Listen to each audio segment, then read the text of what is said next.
Est-ce que quelqu'un peut me dire pourquoi on fait toujours des réunions à 2h du matin? T'inquiète, Cradoc a été voir les copains de l'ostéoporose en Aquitaine, il a ramené du singe. Et moi je vous le dis, hein, Mardi Gras, c'est la vie.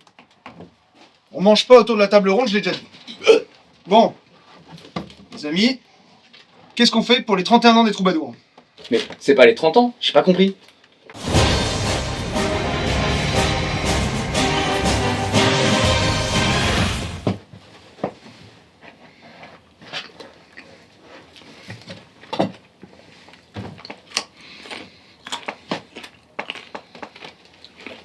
Bon, maintenant qu'on est d'accord sur la date, on fait quoi? Une pendaison? Un bûcher? C'est sympa ça, une pendaison.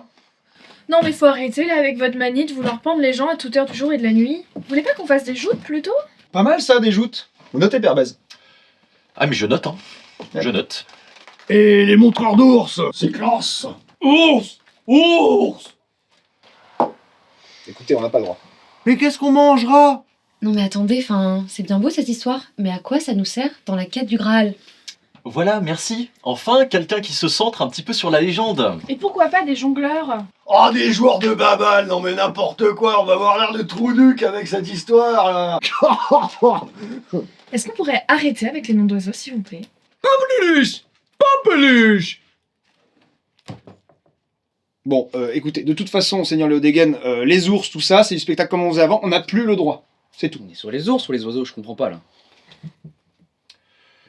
Oui, enfin, avec tout ça, il serait quand même de bon ton de prendre un petit moment pour louer le Seigneur. Alors, si ça implique de brûler une ou deux sorcières, moi je suis pas contre. On n'a plus le droit. Et les rillettes? Est-ce qu'on a pensé aux rillettes? Ou alors, on n'a qu'à inviter tous les troubadours du royaume et on les fait jouer tous ensemble. Trouba! Heureusement que vous êtes là, vous. Père Bèze, notez. Ah, je note, je fais que ça. Hein. Ouais, vas-y. Et la taverne? Quand est-ce qu'on pense à aller à la taverne? En parlant de ça, vous dites pas au Dieu que je vous l'ai dit, hein, mais là-haut, on a une petite taverne pas piquée des hannetons. Non mais attendez, vous allez pas commencer à vous y mettre là, vous aussi? Vous avez une idée de combien de temps il me faut pour écrire les légendes sur le registre avec cette plume d'oie? Alors si vous continuez là un peu vos simagrées et vos bêtises, et ben moi là, ce registre, il va finir dans vos mouilles.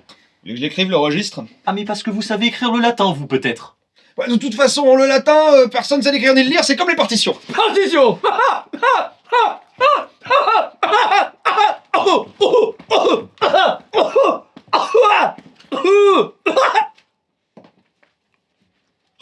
Est-ce qu'on pourrait pas revenir à nos moutons? Ah ben oui, un méchoui. Alors par contre, là je vous balance à la balistère.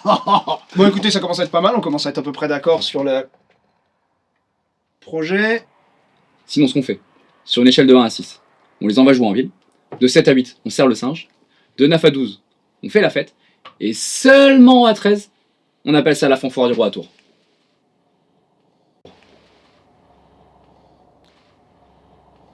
Quoi, j'ai une connerie? Écoutez, moi j'ai pas tout compris, mais je suis assez d'accord avec lui en fait. Bah ouais, c'est l'élu.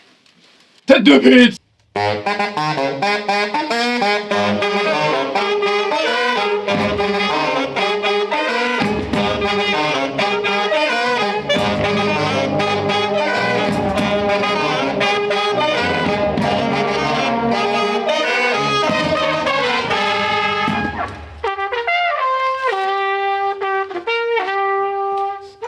Gentes dames et damoiseaux, troubadours de toute contrée, vous êtes conviés à la célébration des 31 ans de la vaginale lors de la grande fanfare du roi à Tours. Cette sauterie aura lieu dans la plaine de la Gloriette, située en son fief de Tours, les 28, 29 et 30 juin prochains. Vous y découvrirez moultes animations, joutes et spectacles de saltimbanques qui raviveront vos esgourdes. Ripailles et breuvages seront servis en quantité et un campement y sera érigé. N'oubliez pas votre tenture. Au plaisir de festoyer ensemble, votre souverain, le roi Arthur.